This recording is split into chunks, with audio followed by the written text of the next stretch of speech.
৩৬ জুলাই গেল, আজ ৬ আগস্ট ২০২৪ সালের এই দিনে মানুষের মনে আনন্দ, উৎকণ্ঠা, আবার টেনশন।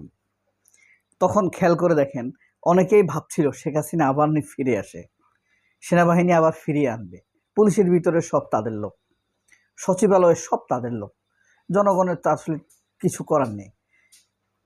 সেই সময় থেকে শুরু করে হাসিনা পালানোর পর থেকে প্রায় ২-৩টা মাস প্রত্যেকটা মানুষ টেনশন করছে। আইন শৃঙ্খলা রক্ষার জন্য রাস্তায় নেমে গেছে। তারা যখন মসজিদে মন্দিরে হামলা করেছে তখনও সচেতন ছিল বাংলাদেশের গণতন্ত্রকে আমি মানুষ, তরুণ, কৃষ্ণ, আবাল বনিতারা। আইন শৃঙ্খলা, ট্রাফিক ব্যবস্থা, তারপরে মন্দির পাহারা দেওয়া, মসজিদ পাহারা দেওয়া, সব কিছুতেই খুবই মনোযোগী ছিল এই তরুণেরা। দেখেন, এরপর থেকে আওয়ামী লীগের ভার্চুয়াল সমালোচনা শুরু। এবার জুলাইতে দেখেন তারা একটা ক্ষেত্রে সফল হয়েছে। পুরো জুলাই মাস সাধারণ মানুষ আমরা মনে হয় যেন অন্য বিষয় নিয়ে আলোচনা করেছি। আমি প্রথম ঘটনার সময় টের পেয়েছি সাতক্ষীরার যখন জামায়াত এমপির ভিডিও ফাঁস হয়, এরপরে বিএনপির কয়েকজন নেতার ভিডিও ফাঁস হয়, এরপর ঢাকা ইউনিভার্সিটির শহীদুল্লাহ হলের এজিএস এর রুমে সমকামিতার একটি প্রোপাগান্ডা। এরপর দেখেন আপনি ঢাকা কলেজে হামলা, জগন্নাথে হামলা, আলিয়া মাদ্রাসায় হামলা। ঠিক ৩৬ জুলাইয়ের আগের দিন অর্থাৎ ৪ই আগস্ট ঘটনাগুলো এমনভাবে ঘটানো হয়েছে। এগুলো সবগুলো ঘটনা পরিকল্পিত, এমনভাবে পরিকল্পনা হয়েছে, যাদেরকে দিয়ে করানো হয়েছে তাদের স্বার্থ সংশ্লিষ্ট বিষয়গুলো এখানে তুলে ধরা হয়েছে। এই কাজগুলোতে নিখুঁতভাবে সহযোগিতা করেছে বিদেশি এবং দেশি একটি গোয়েন্দা সংস্থার সমন্বয়। এর কারণ হলো 3টা কারণ। এক হলো জুলাইকে আলোচনার বাইরে রাখা, 2 হলো শেখ হাসিনা যে ফিরবে এই আলোচনা ভয় মানুষের মধ্যে ছড়াবার চেষ্টা করা, 3 হলো বিএনপি বলেন, জামায়াত বলেন, শিবির বলেন, এনসিপি বলেন, ছাত্রশক্তি বলেন, এদের নৈতিকতায় আঘাত করা। আপনি দেখেন এই যে বিশেষত ঢাকা ইউনিভার্সিটিতে শহীদুল্লাহ হলে যে ঘটনা ঘটেছে, এই ঘটনাটা সম্পূর্ণ মিথ্যা। 2 জন মাদ্রাসার ছাত্রকে, আলেমকে, তাদের পরিবার, সমাজ, বন্ধুবান্ধব, সারা দেশের কাছে একদম চিরকালের জন্য হেয় প্রতিপন্ন করে দেওয়া হয়েছে। এই 2 জন ছাত্র কি দেশে থাকতে পারবে? অথচ সমকামিতার মতো একটি মারাত্মক তকমা তাদের উপরে চাপিয়ে দেওয়া হয়েছে। এই ঘটনাটি ভিন্ন দিকে মোড় নিচ্ছে। আমরা এই ঘটনাটা একটু আলাপ করা দরকার। ব্যাপারটা অনুসন্ধানী ইনফরমেশন আছে, তারা শুনলে বুঝতে পারবেন। ডাকসুর হলে যে 2 ছাত্রকে দেখা গেছে, এর মধ্যে একজন ইব্রাহিমকে ফোন করেছে যে তার হলে থাকবে, ওরা থাকার কোনো জায়গা নাই, কিন্তু সে আসার সময় আরেকজনকে নিয়ে আসছে। এখন সে আসলে ঢাকা শহর এখন থাকার অত ঝামেলা নাই। এখানে যে জিএস এর দোষ নাই তা কিন্তু নয়, তারও দোষ আছে। এরা সংগঠনকে, প্রতিষ্ঠানকে, পেশাদারিত্বকে আত্মীয়তার উপরে স্থান দিতে পারে না। এই এজিএস কোন পার্টি করে আমি জানি না, সম্ভবত সে জামাত শিবির করে না, তবে জামাত শিবিরের সংস্পর্শে থাকা লোক। সংস্পর্শে না থাকলে তো আর তাকে তাদের প্যানেল থেকে দিত না। জামায়াতের মধ্যে এই দোষগুলো প্রখর। তারা সবসময় আত্মীয়তাকে বেশি প্রাধান্য দেয়। এটা অন্য দলের চাইতে বেশি তা না, বিএনপির চাইতে বেশি না, আওয়ামী লীগ, সন্ত্রাসী লীগের চাইতে বেশি না, তবে জামাতের মধ্যে কম না এই বদভ্যাস। যেমন একজন এমপি ধরেন নজরুল ইসলাম খান সাতক্ষীরার, তার জন্য, তাকে জিতানোর জন্য জান প্রাণ খেটে সবাই চেষ্টা করেছে, জনমানুষের ভোটে নির্বাচিত হয়েছে, কিন্তু জান প্রাণ খেটে পকেটের পয়সা দিয়ে ঘুম মেরে জিতানোর জন্য চেষ্টা করেছে কে? নিশ্চয়ই শিবিরের ছেলেরা, নিশ্চয়ই জামাতের লোকেরা। কিন্তু এই বেটা কি করছে? নির্বাচিত হয়ে ওই বইয়ের বাইরে আত্মীয়, কোথায়কার কাকে ড্রাইভার নিয়োগ দিছে, পিএস নিয়োগ দিছে সেই শ্বশুর বাড়ি থেকে, এইভাবে সে কি করলো? সে কিন্তু একজন শিবিরের লোককে নিয়োগ দিতে পারত, দিছে? দেয় নাই।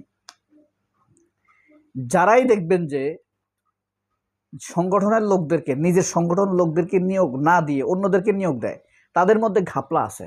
কারণ এই কারণে সে সংগঠনের লোকদেরকে নিয়োগ দেয় না, তার ব্যক্তিগত গোপনীয়তা অনেক কিছু জেনে যাবে যা লিগাল না, এই কারণে তারা নিয়োগ দেয় না। তো এটা এটা আপনার রোগ হোক আর যাই হোক, এটা এক রকমের শয়তানি। ঠিক আছে, সঠিক কথা বলাই ভালো। আপনার টেনশন, আপনাকে কেউ খারাপ করুক যাই বলুক, আপনার সঠিক কথাটা বুঝাই বলে দিলে ভালো। তো এই ইব্রাহিমের ঘটনাও তাই। ইব্রাহিম, সরকার আপনাকে, এক নাম্বার কথা, সরকার আপনাকে হল দিয়েছে, সিট দিয়েছে আপনার থাকার জন্য, আপনার আত্মীয়কে এনে আবার সিটে রাখার জন্য। যদিও এই প্র্যাকটিসটা সবগুলো ভার্সিটিতে মারাত্মক, এটাকে অপরাধ মনে করে না, অথচ এটা অপরাধ। আপনি যেভাবেই চিন্তা করেন না কেন, সবাই করে তাই বলে এটা অপরাধ না, এটা মনে করার কোনো কারণ নাই। দুইজন ছাত্রকে এখানে আনা হলো, ঢাকা ভার্সিটির নেতৃবৃন্দ এবং নোয়াখালীর নেতৃবৃন্দর যোগ সাজেশে, কিন্তু এটা তাদেরকে বলা হয় নাই, ওই দুই ছাত্রকে বলা হয় নাই যে তা ব্যাপারটা সমকামিতা। তাদেরকে বলছে তোমরা ঢাকা যাবা, ইব্রাহিমের রুমে থাকবা এবং ইব্রাহিমের রুমের একটা ভিডিও নিয়ে আসবা, এটা বলা হয়েছে। ব্যাপারটা শত্রুদের জন্য আরো সহজ হয়ে গেছে যখন সে আরেকজনকে নিয়ে আসছে। আসলে তারা চিকিৎসা করতে আসেনি, তারা আসছে ষড়যন্ত্রের অংশ হিসেবেই। এখন দেখেন, অন্যকে ফাঁদে ফেলার জন্য আসছে, ইব্রাহিমকে ফাঁদে ফেলার জন্য, পুরা শিবির সংগঠনকে ফাঁদে ফেলানোর জন্য আসছে, মানে নৈতিকভাবে আঘাত করার জন্য আসছে। সে নিজেই ধরা খাইছে। মানে এই প্ররোচনাটা কাদের ছিল? রাজনৈতিক তো প্ররোচনাটা। দেখেন, কাউমিরাও কিন্তু শিবিরের ছেলেদেরকে অনেক গালি দিয়েছে, অথচ এই দুইজন ছেলে কাউমির। ধীরে ধীরে পরিষ্কার হয়ে যাচ্ছে, আরো পরিষ্কার হয়ে যাবে। সত্য ধীরে স্লো জ্বলে ওঠে, স্লো ভাবে আলো ছড়ায়, তবে তার শক্তি আধ্যাত্মিক, প্রখর, দুর্বিনীত, অবিনীত। সত্যকে আপনি কোনোদিন দাবিয়ে রাখতে পারবেন না, এমন এক শক্তি সত্যের। কারণ সত্যকে সরাসরি আল্লাহই প্রমোট করে। এই ঘটনাটা যেমন সাজানো, সবাই এটা নিয়ে আলোচনা করছে, কেউ আক্রমণ করছে, কেউ জবাব দিছে। জুলাই নিয়ে আলোচনা হয় নাই। জগন্নাথে হামলা হয়েছে, 10 কোটি টাকার 1000 কোটি না 10,000 কোটি টাকার কাজের সেকেন্ড ক্যাম্পাস। শিবির বলছে যে এটা আর্মিদেরকে দিয়ে দিব কাজ, তাইলে আমরা ভালো কাজ পাবো। আর বিএনপি বলছে না, ওপেন টেন্ডার হবে, তাহলে দলীয় লোকরা পাবে, তারা চাঁদা টাঁদা কামাইতে পারবে, অনেক টাকা তো। এইটা নিয়ে এটা কি আরো আগে লাগতে হইতে পারতো না, বা আরো 2-1 দিন পরে হইতে পারতো না? দেখেন, একদম 36 জুলাইয়ের আগে, অর্থাৎ 4ই আগস্ট, ঠিক গাজী নজরুলের ব্যাপারটাও এরকম। আরো পরে তো ছড়াইতে পারতো, বা আরো আগে ছড়াই দিতে পারতো, পারতো না? পারতো। দেখেন, ঢাকা কলেজে হামলা, বেরুবিতে জুলাই প্রদর্শনীতে এসে সরাসরি হামলা করেছে।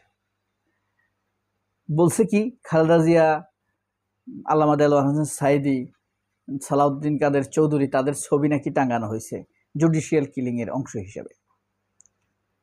এটার জন্য কি আপনি হাত তুলতে পারেন, আক্রমণ করতে পারেন? পারেন না। জগন্নাথে একই অবস্থা হয়েছে, ঢাকা কলেজে একই অবস্থা হয়েছে, কবি নজরুল ঢাকা আলিয়াতে একই অবস্থা হয়েছে। মানে নৈতিকভাবে অ্যাটাক করে দেওয়া হয়েছে, বুঝছেন? আর মিডিয়া তো তাদের আছেই। এই ঘটনাটাও, সমকামিতার ঘটনাটাও ঠিক একইভাবে। সবাই অনেক ভালো থাকবেন। আল্লাহ হাফেজ, আসসালামু আলাইকুম।